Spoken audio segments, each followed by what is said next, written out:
우리가 삶을 살고 인생을 살아가는 데 있어서 좋은 친구를 기억한다면 어떤 친구가 여러분 기억 속에 있습니까? 내가 함께 인생을 살면서 나에게는 정말 생명을 나눌 수 있는 좋은 친구야 라고 있는 그런 친구가 한 명 정도 있다는 것이 아마 행복하지 않을까 생각해 봅니다. 그럼 목회자 입장에서는 어떨까요? 목사인 입장에서도 마찬가지로 정말 저와 함께 평생을 함께 할 수 있는 믿음의 동역자가 있다는 것은 목사로서는 큰 축복이고요, 그것이 큰 기쁨이 아닐까 생각해 봅니다. 오늘 우리의 이와 같이 질문을 한번 더 던져보시길 바랍니다. 내가 인생을 살고 신앙생활하면서 나에게는 좋은 믿음의 동역자가 있습니다. 좋은 멘토가 있고 좋은 지도자가 있고 좋은 나와 함께 하나님의 은혜 가운데 신앙생활할 수 있는 믿음의 동역자가 있습니다 라고 할 때에 여러분은 어떤 답변을 내놓으실 수 있을까요? 아마 이러한 질문을 받을 때 바울은 선뜻 자신 있게 얘기하고 있는 인물들이 몇 명 있죠. 우리가 오늘 함께 읽었었던 이 디모데도 바로 그 중에 하나일 것입니다. 그래서 바울은 그의 서신서에 보면은 디모데에 대해서 자신의 아들이라고까지 표현하고 있으며 뿐만 아니라 그에 대하여 자신의 영적인 동역자요 친구라고까지도 표현하고 있는 내용들을 살펴보면은 어찌 보면 바울에게 있어서 디모데도 자신의 사역 속에 가장 좋은 동역자고 함께하는 믿음의 파트너이지 않았을까 생각해 봅니다. 특별히 바울이 이제 로마의 감옥을 갇히는데 두 번째 감옥에 갇혔을 때는 자신이 곧 죽음이 다가오고 있다는 그런 것을 인식하고 있을 때의 편지를 씁니다. 이 편지를 썼던 당시가 AD 한 66년경이라고 이야기하고 있고요, 이때 바로 이 편지가 오늘 우리가 읽고 있는 디모데후서 이야기이기도 합니다.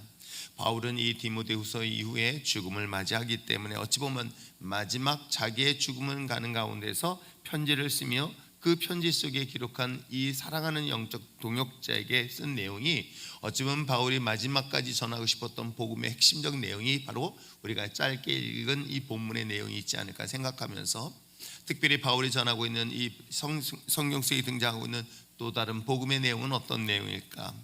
저는 오늘 본문의 말씀을 보면서 세 가지 관점에서 바울이 사랑하는 영적 지도자 제자인 제 디모데에게 부탁했던 복음은 첫 번째 14절과 15절 내용이 나와 있습니다.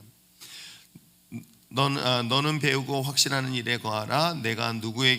너는 내가 누구에게서 배운 것을 알며 또 어려서부터 성경을 알았나니 읽어보시길 바랍니다. 성경은 능히 너로 하여금 그리스도 예수 안에 있는 믿음으로 말미암아 구원에 이르는 지혜를 잊게 한다라고 이야기를 하고 있어요. 성경에 갖고 있는, 즉 바울이 전하고 싶었고 또 전해야 될 마지막 메시지 속에서 복음의 가장 중심적이고 핵심적인 내용을 지금 본문을 통해서 말씀하고 있습니다. 뭐라고 말씀하고 있습니까? 본문에 기록되어 있는 것처럼 이 하나님의 말씀, 이 성경 안에는 그리스도 예수 안에 있는 믿음으로 말미암아 구원에 이르게 하는 지혜가 있다라고 바울은 소개를 하고 있는 것입니다. 우리가 읽고 있는 성경 신약과 구약 전 복음서 66권의 내용의 복음의 가장 중심적인 핵심적 내용은 누구라고 말하고 있습니까? 예수 그리스도라고 이야기를 하고 있는 것입니다. 이 성경 속에 기록되어 있는 전체 66권의 내용은 바로 예수에 대한 이야기이고요, 그 예수를 믿음으로 말미암아 너희들이 사망에서부터 생명을 얻고 구원을 받을 것에 대한 이야기가 바로 66권 전체의 핵심적 내용이기도 합니다. 그러므로 성경 없이는 구원에 이를 수 있는 지혜는 결단코 발견할 수 없다는 것 또한 잊지 마시기를 부탁드립니다. 우리 어려서부터 어린 학생들에게 왜 성경을 읽히게 하고 성경을 가까이 하게 하는 중요한 이유가 바로 이 이유가 여기에 있기 때문에 그렇습니다. 다른 어떤 곳에서도 구원을 이룰 수 있는, 구원을 발견할 수 있는 지혜가 있다 없다? 없다라고 이야기를 하고 있는 거예요. 물론 세상에는 종교의 도움, 신앙생활하는 데 도움되는 많은 좋은 서적들이 있습니다. 전로역정도 그 중에 하나일 것이고 등등의 많은 믿음의 선배들이 쓴 책들이 신앙생활하는 데 도움은 줄 수 있을지 모르겠지만, 그러나 한 가지 분명한 사실, 오늘 바울이 디모데에게 이야기한 것처럼 지혜를 얻습니다. 비밀을 얻게 되어졌습니다. 그것은 어디로부터 출발한다? 성경으로부터 출발하고 있다는 것을 분명히 기록하고 있기에 우리가 다음 세대 믿음의 자녀들에게 끊임없이 성경을 읽게 하고 성경을 통해서 끊임없이 알려주고 싶었던 것 또한 이 성경을 통해서 무엇을 발견하는 것이다? 바로 하나님의 그 구원의 은혜를 받는 그 지혜를 얻는 것이 유일하게 성경 속에 있기 때문임을 우리는 본문을 통해서 알게 되는 것입니다. 그렇습니다.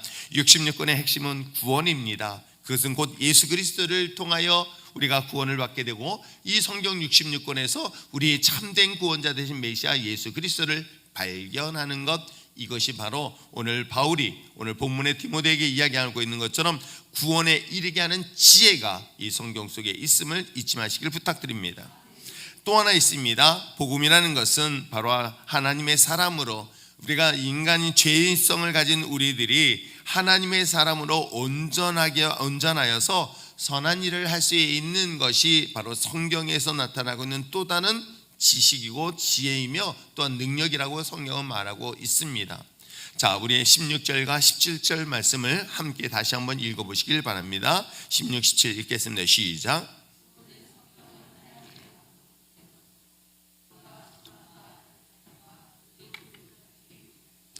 이는 하나님의 사람으로 온전하게 하며 모든 선한 일을 행할 능력을 갖추게 하려 함이라. 아멘.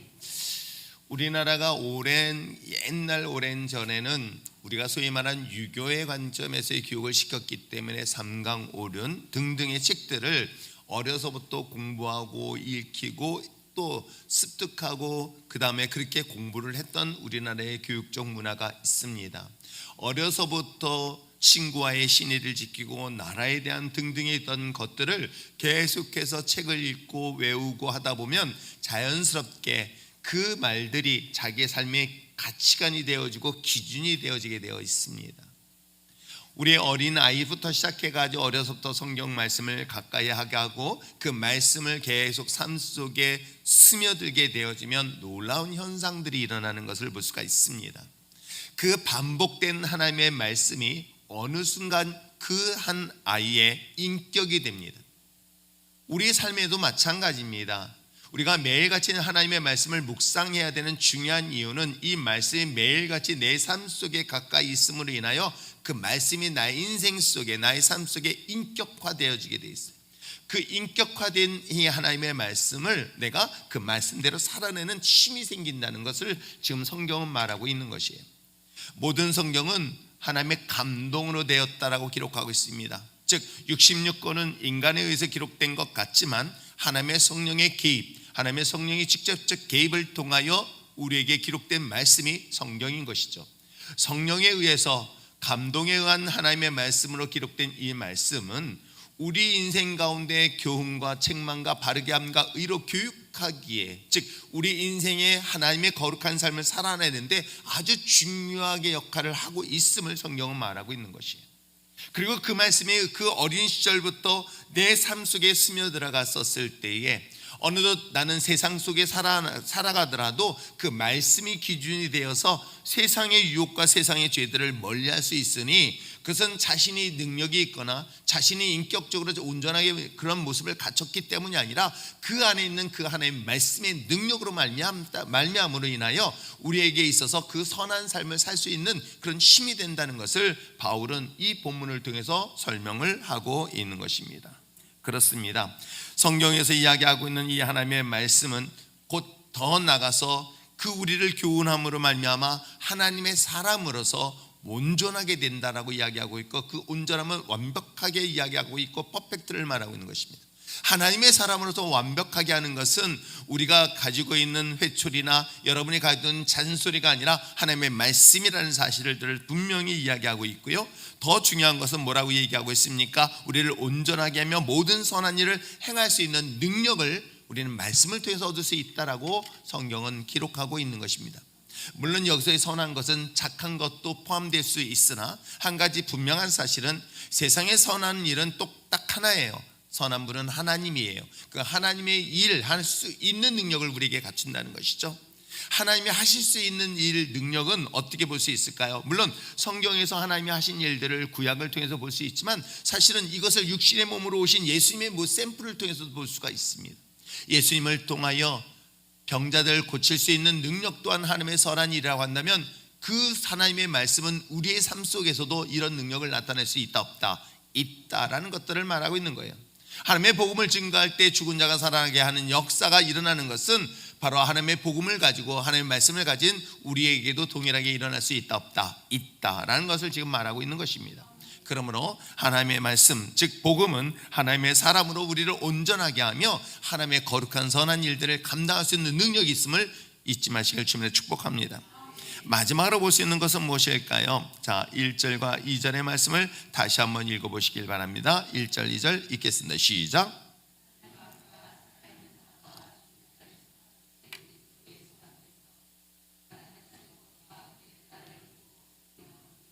너는 말씀을 전파하라. 때를 어떤지 못 어떤지 항상 힘쓰라. 범사에 오래 참과 가르침으로 경책하며 경계하며 권하라. 아멘. 그렇습니다. 복음은 또 하나의 중요한 사실이 하나 있습니다. 복음은 여러분, 복음을 내가 간직하는 걸 끝난다면 그건 복음의 역사가 아닙니다. 복음에 놀라운 생명력이 하나 있습니다. 복음에는 놀라운 능력이 있습니다. 복음이 우리 안에 들어오면 그 안에서 자연스럽게 나타나는 것들이 있다는 것을 지금 말하고 있어요. 어떻게 해요? 때를 어떤지 얻지 못하든지 하나님의 복음을 전파하는 그런 놀라운 생명이 있다는 것을 성경은 우리에게 소개를 하고 있는 것입니다. 그렇습니다. 복음은 단순히 나 가인 한 사람만의 변화를 말하는 게 아니에요. 복음이라는 것은 내가 변함으로 인해서 내가 속해 있는 이 공동체가 변하고, 이 복음은 나 하나만 변하는 것이 아니라 공동체뿐만 아니라 이 나라에도 변화를 줄 수 있다는 사실 여러분 아십니까? 그것은 성경 역사를 통해서 충분히 증명되어 있고요, 성경 역사를 통해서도 우리는 분명히 눈으로 목격할 수 있기 때문에, 사랑하는 성도 여러분, 오늘도 우리를 통해 주신 이 하나님의 복음의 능력은 때를 어떤지 얻지 못하든지 전파하고 전해야 될 가장 중요한 이유가 있다고 한다면 그 안에 생명이 있고, 그 생명을 통하여 여전히 확장되는 그런 놀라운 역사가 있음을 잊지 마시기를 부탁드립니다. 그 하나님의 복음의 능력이 오늘 우리들 가운데 있음으로 인하여 우리 믿음의 자녀들 또한 세상 속에서도 복음을 전하며 복음을 증거하며 복음의 선한 영향력을 미쳐나갈 수 있는 믿음의 자녀 될 수 있도록 기도해 주시고요, 더 나아가서 이번 또 단기 선교통에서도 우리의 믿음의 자녀들이 세상 속에서도 하나님의 선한 영향력을 마음껏 전할 뿐만 아니라 세상을 변화시키는 데 이끌어가는 지도자가 될 수 있도록 기도하는 저와 여러분 되시길 주며 축복합니다. 기도하겠습니다.